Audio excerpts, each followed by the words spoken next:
Hello everyone.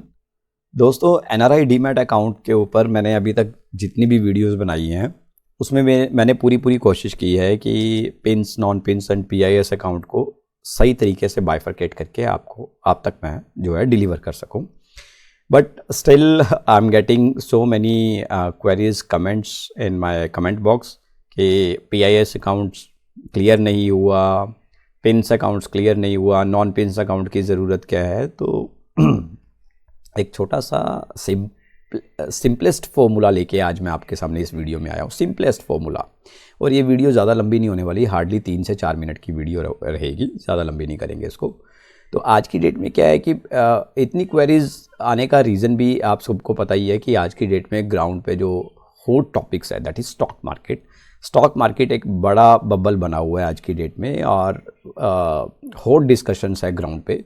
हर कोई stock market के बारे में बात कर रहा है। रीज़न बीइंग कहीं ना कहीं कोई ना कोई जो क्रेडिट है, जो अभी मार्केट जिस तरीके से मल्टीफोल्ड हुआ है, तो उसका क्रेडिट कहीं ना कहीं कोई ना कोई इन्वेस्टर्स या ट्रेडर ले रहा है, और वो जैसे ही अपने कोलीग्स को या फ्रेंड्स को शेयर करता है उसके बारे में, तो साथ ही वहाँ से भी इनपुट आनी स्टार्ट हो जाती है। This is very simple as that.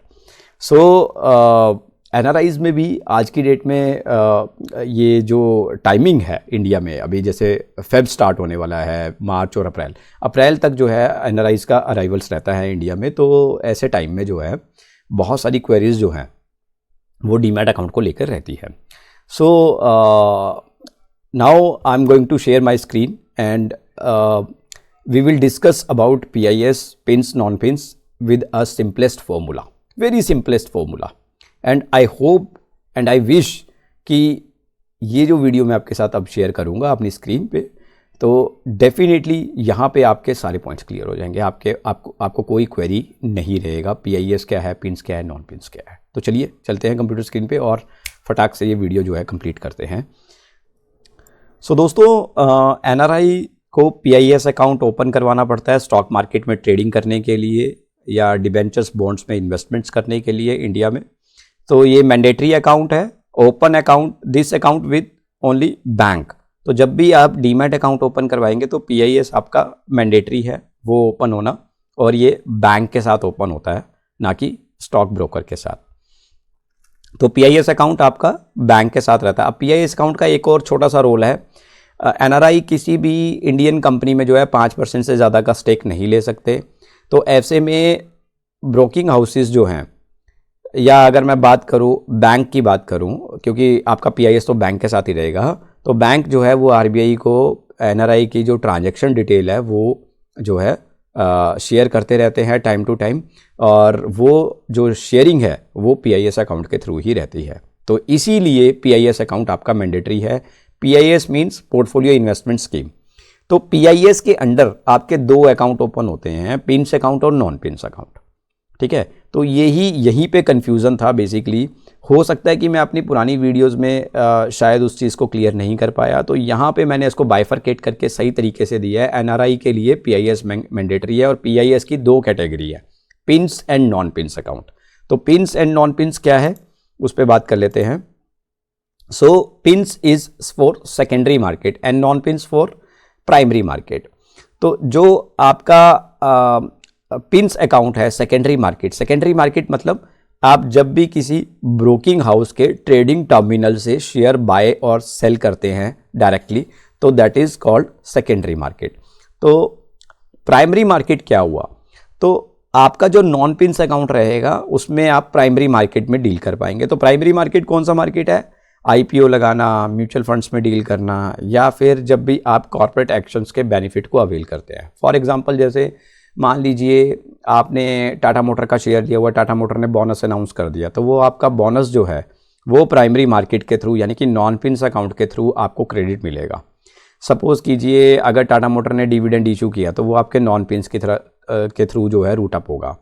अगर मान लीजिए किसी कंपनी ने राइट इशू दिया, मान लीजिए किसी कंपनी ने बायबैक किया, तो बायबैक में अगर आपको बिडिंग करनी है तो वो भी आप नॉन पिंस के थ्रू ही करेंगे। तो मोटे तौर पर अगर देखा जाए तो जितने भी कॉर्पोरेट एक्शंस होते हैं उसमें प्राइमरी मार्केट का वो जो है प्राइमरी मार्केट के थ्रू डील होते हैं, और एनआरआईज के लिए वो नॉन पिंस अकाउंट के थ्रू रूट अप होगा। तो दोस्तों आई होप आपको इस वीडियो से क्लियर हुआ होगा कि PIS अकाउंट एंड पिन्स और नॉन पिन्स का क्या रोल है बेसिकली। एक जाते जाते आपको एक और बात बताना चाहूँगा, कुछ की पॉइंट्स और ध्यान रखिए हमेशा। PIS अकाउंट आपका इंडिया में एक ही हो सकता है, आप मल्टीपल PIS अकाउंट नहीं रख सकते। तो अगर आपका ऑलरेडी PIS अकाउंट ओपन है तो आप दूसरा PIS अकाउंट ओपन नहीं कर सकते। लेकिन इसका मतलब ये नहीं है कि आपने अगर एक ब्रोकर के साथ डीमैट एंड ट्रेडिंग खुलवाया तो आप दूसरे ब्रोकर के साथ नहीं कर सकते, आप कर सकते हैं, उसमें कोई दिक्कत नहीं है। लेकिन PIS अकाउंट आपका एक ही रहेगा, कॉमन रहेगा। तो ऐसी स्थिति में क्या रहेगा कि कोई ब्रोकिंग हाउस आपको ये कह सकता है कि क्या आपका PIS अकाउंट ऑलरेडी है, तो ऑलरेडी है तो हम आपको वो क्लोज़ करवाना पड़ेगा, हम अपने पास PIS अकाउंट ओपन करेंगे। तो might be that could be possibility कि वो ब्रोकर चाहेगा कि आप ये जो है मेरे साथ ही PIS अकाउंट को ओपन करें, राइट। सो दोस्तों आज की इस वीडियो में इतना ही। तो नेक्स्ट अगर आपका कुछ भी क्वेरीज़ या कोई भी क्वेश्चंस रहेगा regarding of any NRI PIS account and pins non pins account के रिगार्डिंग, तो प्लीज़ मुझे कमेंट बॉक्स में ज़रूर टैग कीजिए। बट आई विश कि इसके अलावा और जो है काफ़ी हद तक इस वीडियोज़ में वो पॉइंट्स क्लियर हो गए होंगे आपके, जो भी क्वेश्चंस थे, जो भी रेगुलर बेसिस पे मैं अपने कमेंट बॉक्स में देख रहा था। सो नेक्स्ट वीडियो में फिर से कुछ इन्फॉर्मेटिव डेफिनेटली आपके साथ शेयर करूँगा। So till the time take care, have a great day, thank you so much, keep learning, keep watching.